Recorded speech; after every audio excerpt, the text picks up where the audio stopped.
Bonjour Morgane. Coucou, ça Merci va? d'avoir C'est bien répondu. cadré ou pas? Ouais, c'est parfait. C'est très Ok, bien. super. Ça va? Très bien.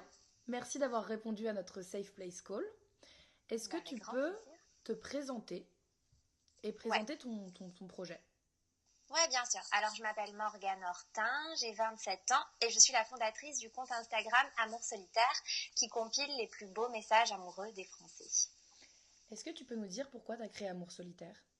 Ouais, bien sûr. Alors, le projet remonte à février 2017 et je venais de tomber très amoureuse d'un garçon qui porte le prénom de l'amour. Il s'appelle Roméo. Et on s'envoyait des très jolis messages et j'avais pas envie de les oublier. Et à l'heure du numérique, la question de la sauvegarde se pose. Comment faire pour se souvenir des mots qui ont compté pour nous? Moi, j'ai toujours rangé les lettres d'amour qui ont compté dans des boîtes et avec mon iPhone, je sais plus comment faire. Alors je me suis dit, il faudrait ouvrir un lieu dématérialisé pour stocker ma mémoire amoureuse. Et sur Instagram, c'est encore mieux parce que c'est le royaume de l'image et que ce serait intéressant de n'y publier que des mots. Et c'est comme ça que j'ai monté Amour Solitaire et rapidement les gens ont commencé à m'envoyer leurs propres messages amoureux et j'ai plus du tout publié les miens. Trop bien. D'accord. Et du coup, on voulait savoir qui t'envoie le plus de messages, des hommes ou des femmes, et selon toi, pourquoi? Alors, majoritairement des femmes, 85%. J'aimerais bien qu'il y ait plus d'hommes qui s'y intéressent en 2019, mais je pense que ça s'explique d'une manière assez simple.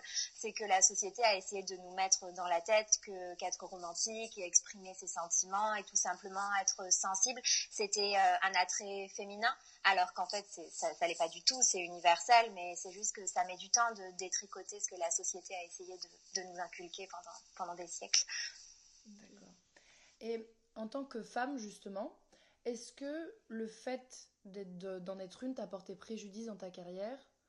Est-ce que tu as été témoin ou victime de misogynie dans ton milieu? Alors, euh, alors, je pense que j'en ai été témoin. Alors, j'en suis pas sûre à 100%, mais en tout cas, ce qui est sûr, c'est qu'on a pensé que j'étais faible. Et je pense que si j'avais été un homme, on l'aurait pas pensé de cette manière-là. Sans trop rentrer dans les détails, j'ai eu des problèmes avec un de mes anciens employeurs qui a cru qu'il pouvait me manipuler parce que j'étais quelqu'un de sensible et d'émotionnel et qui a cru qu'il pouvait voler mes idées. Ok. Et on voulait savoir aussi si ta perception de l'amour a changé depuis que tu as ouvert Amour Solitaire. Alors non, elle n'a pas changé, mais je vais dire qu'elle s'est amplifiée. C'est-à-dire que moi, avant, je travaillais dans l'édition et dans les correspondances littéraires. Et j'ai toujours pensé qu'aujourd'hui, l'amour n'avait pas changé, que du XVIIIe siècle à aujourd'hui. Il n'y avait rien qui avait changé, en fait. Le sentiment amoureux, c'est un sentiment qui traverse les époques, qui est atemporel et qui ne peut pas être démodable. Et ça n'a pas changé ma vision de l'amour, en fait. Aujourd'hui, je pense qu'on est une génération incandescente, on est une génération qui envoyons des sextos, on est une génération à la fois qui est très mélancolique, C'est qui ça. a du mal à exprimer ce qu'il ressent, et à la fois qui est en recherche d'intensité, je pense. Ok.